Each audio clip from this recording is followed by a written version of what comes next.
Hello everybody, this is Toys R Us, and for this new figure unboxing and review, thanks to Hasbro very much for this incredible opportunity. I'm going to be reviewing Studio Series 114.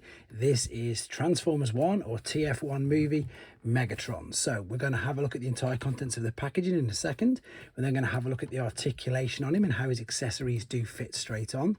Then for the next part, we'll have a look at him in his alternate mode, do some comparisons, and then for the final part, we'll bring him back in with Studio Series Optimus Prime and a few other figures just to see how he looks and fares up against them. So most people may have already seen the short where I took him out of the box. When I took him out of the box, he comes as standard with pretty much all Studio Series figures. So he has the little bit of the tray, which is that, which of course has now been thrown away, but that is the main backdrop that we've got, and he will stand on there like that. I'll show you that in a little bit more detail later on, but I think what everybody wants to see, of course, is the packaging and indeed the accessories, because I didn't spend too much time on that on the short. The box is beautiful, as I say. There, of course, is Megatron himself. What I like is the fact that they're now calling him Megatron rather than D16, and you've probably seen the transformation process video I've put up, and that's indeed why I've got Bumblebee Shockwave, because I think he's quite similar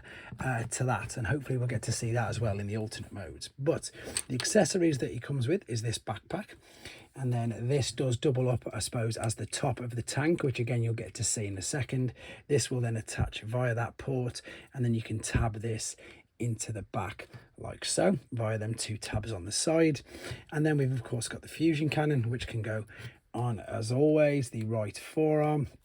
And then we've got the small guns, and these can go in a number of places, to be fair. I've also seen the fact that if we have a quick look on the back, that this will go on the side of the forearm like so. And then the small guns, you can do something a little Bruticus sort of style if you want to. You could put them facing upwards, they would still fit, but it looks like that they're going to be facing down, just out of the way. But what I do like about this is there's, as I said, you could put them in his hands as well, which again we'll have a look at a bit later on. But I was reading some of the comments earlier and people wanted to see him and how he looks with the accessories on. So I suppose just to confirm what I've done there you go, the two guns on the back, the fusion cannon on there, and the other small cannon on the forearm. That is again all in the instructions.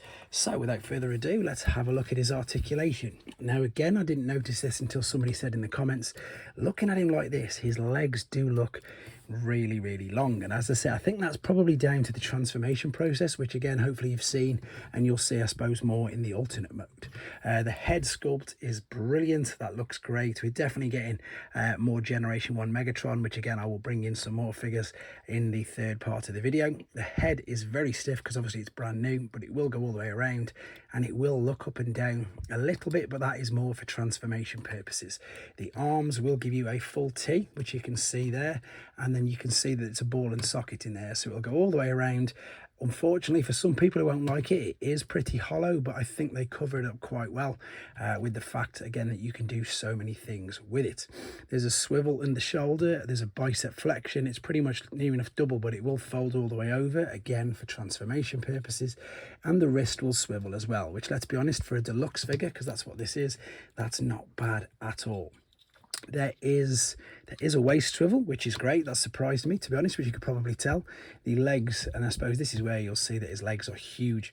He will be able to do the splits this way. He's able to do, is he? That just caught on there. I just wanted to make you aware of that, but you can, of course, move it around. He should be able to if we just dodge these guns, which again, of course, we can swivel. So yes, he can do the splits either way, no issues whatsoever. If I stand him back up, you've got... Is there a swivel at the top? No, there's just a little turn there. There's no actual thigh cut. I don't think. No, there's not, and that would definitely will not allow it. There's obviously a really stiff knee bend, but you can see where that was sort of tabbed in as well. And then the feet are on like a swivel. Is it a ball and socket? It's like a swivel hinge joint with a toe tap. And a heel prod or whatever, etc. So fully articulate, and I'm quite surprised at the detail again that's gone into this deluxe figure. And I said on the live stream earlier, it's nice that we're getting, or it's one of the first times I've remembered mainline characters, so main characters in Studio Series at a deluxe, I suppose, scale. But there's his articulation and first impressions. I think he looks great. We're going to come back, he's going to be in his alternate mode, and we can have a look how he looks and fares against a few other figures. Okay then, as you can see, we're back in the alternate mode, and this is just for something if you're watching this video in a few years time and you're thinking about purchasing the figure on the aftermarket. You really will need the accessories, otherwise the alternate mode, as you can see, isn't going to really work. You probably get away with the robot mode, but alternate mode, if you're buying this in a few years time on the secondary market, it does not look right at all. So you may have seen again in the transformation process how we attach all the bits together. So this is, of course, I suppose the main twizzling turret part. Let's have a look. Let's attach this bit. There's a cutout there that's going to fit into this like so, and then what you're looking at doing is that tab, so make sure this stays up. It does rock backwards and forwards. It does spin actually. I was going to show you that in a second. Then we've got the other arm cannon which goes in that way, and then the beauty of this is that you can then attach these to the side as well. And as I say, or let me show you the other way in a second, but they do fit there, which does sort of look, it does sort of work, but I think I've got to confess that it doesn't look, what's the word I'm looking for? It still looks, I suppose, a little bit thin. So I think it does look much better if you take these out and you attach it to the side. It just sort of thickens out the main, I suppose, yeah, weaponry of him, to be honest. So that does fit in there, and then of course you are able to attach more parts via the 5mm ports. This, as you can see, will move up and it will spin. It will go all the way around to be, oh no it won't, it may do, but you may obviously knock it off, but you can just reattach it, as simple as you can see there. Now, I said it's got obviously similar points or similar transformation traits to the Shockwave Bumblebee, but of course to the Megatron as well. But this is what I mean by the Shockwave Bumblebee figure. It's got quite a few traits with it, just sort of the way the arms, the difference with these is you fold the arms out. Legs are very similar, but on the Shockwave you fold your arms out, whereas with this one you fold your arms under. So you've got some similarities going on right there. Let me just adjust this so you can see a teensy bit more. And yes, you did hear a load of figures falling over behind me in the other part. Luckily enough, nothing was damaged, but there you go. There is Shockwave. Here is one of the Megatrons. I think this is Siege, to be honest. Again, you could have picked so many of these.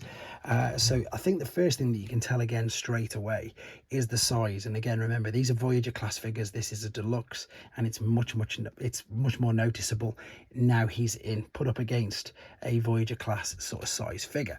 We'll have a look at the details on him in a second. I suppose the important things that you want to see is the alternate mode. Unfortunately, the grill isn't there. That didn't come home with the things from Hasbro today, unfortunately, but you've got an idea of how they look together in their respective alternate modes. Again, deluxe class is definitely what it's saying.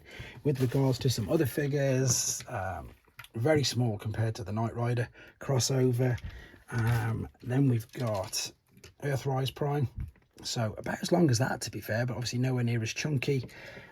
Generation 1 Optimus Prime, and I'm not going to bring in Generation 1 Megatron because he didn't have obviously this particular alternate mode. I'll bring him in later on just to see how he looks compared to him, with a few others. But as I say, with regards to comparisons, I think that's probably going to be about it.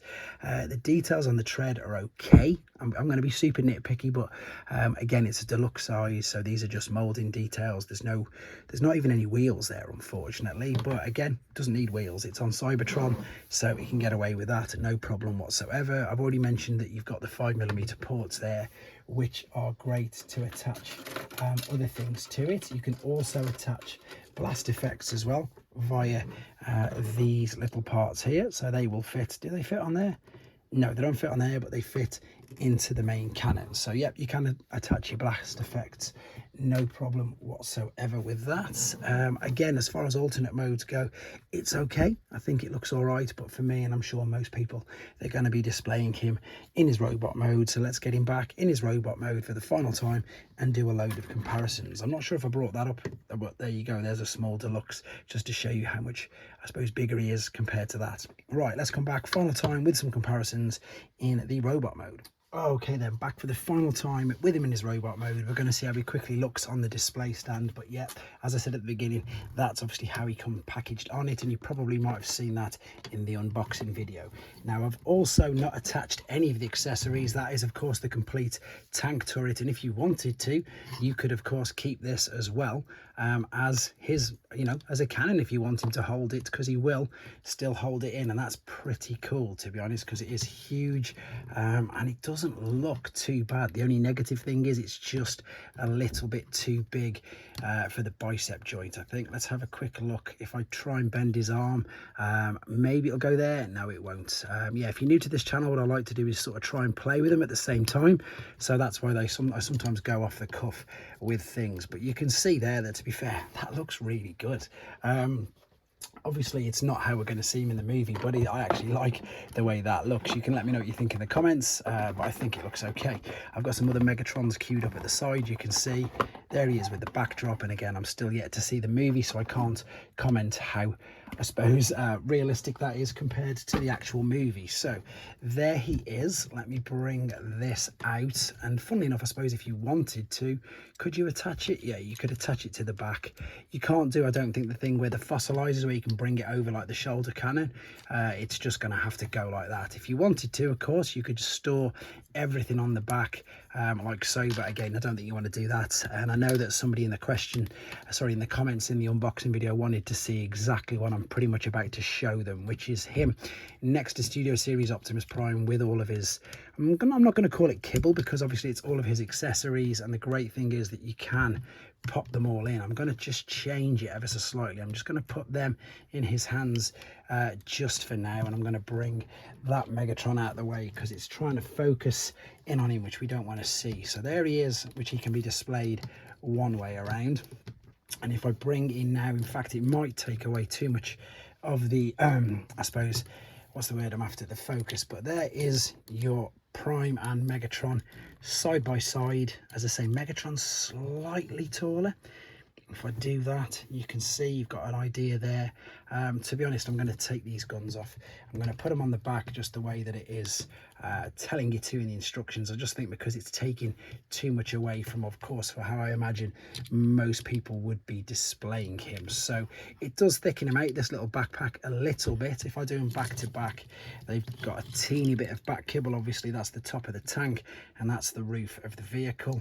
Optimus looks to be that little bit thicker. Megatron seems to be, he's definitely not flimsy. If you're wondering if he's flimsy, he's 100% not flimsy. He's really sort of stiff, but he doesn't seem to be, whether the word's robust or not, I'm not too sure. Maybe it's thick set. Maybe that's what I'm trying to say. He doesn't look as thick set as what Optimus does, even though I think Megatron now is that little bit.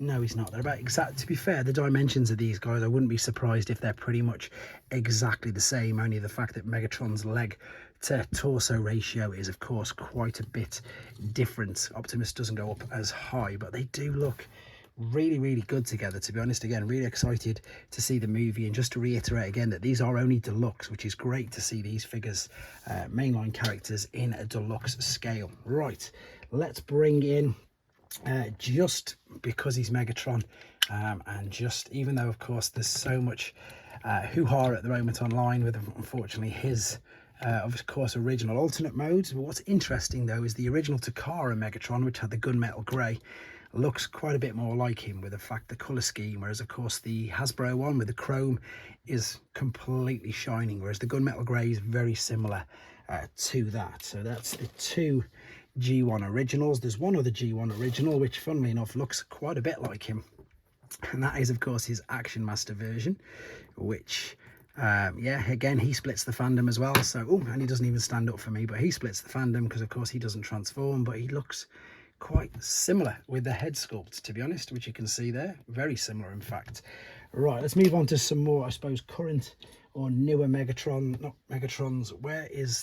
There's the Titans Return one, which I've got, to be fair, and I've never really been a fan of this one, but because it's there and people might ask to see it, of course the Titans Return one again is a Voyager class, and it's probably the weakest Megatron figure I've seen, to be honest.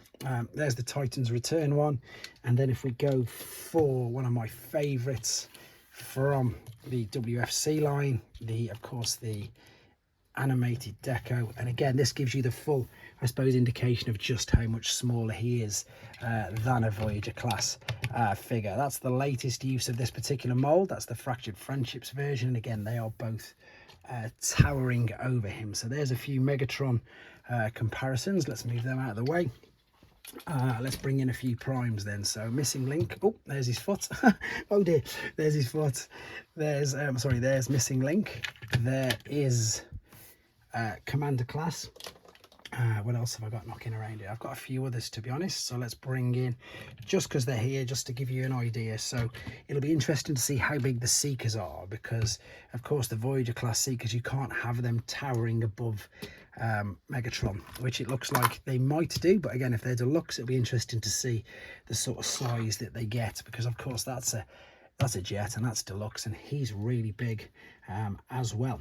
But there you go, guys. I don't think there's really much more to say about him. If you want any more quick comparisons or anything done, let me know in the comments as fast as you can, because I've got to get these guys sent back pretty quick as well. So you've got a couple of days to get some more comparisons in if you want. If I've got the figures, I'll more than happily do it. If I haven't, obviously I won't be able to. But in the meantime, there is, and I think for the final time, let's bring it back in. I really need to sort this review station out because it's completely overloaded at the moment. But there is your Studio Series 1 Megatron. There you go. Let me know what you think in the comments. Take care.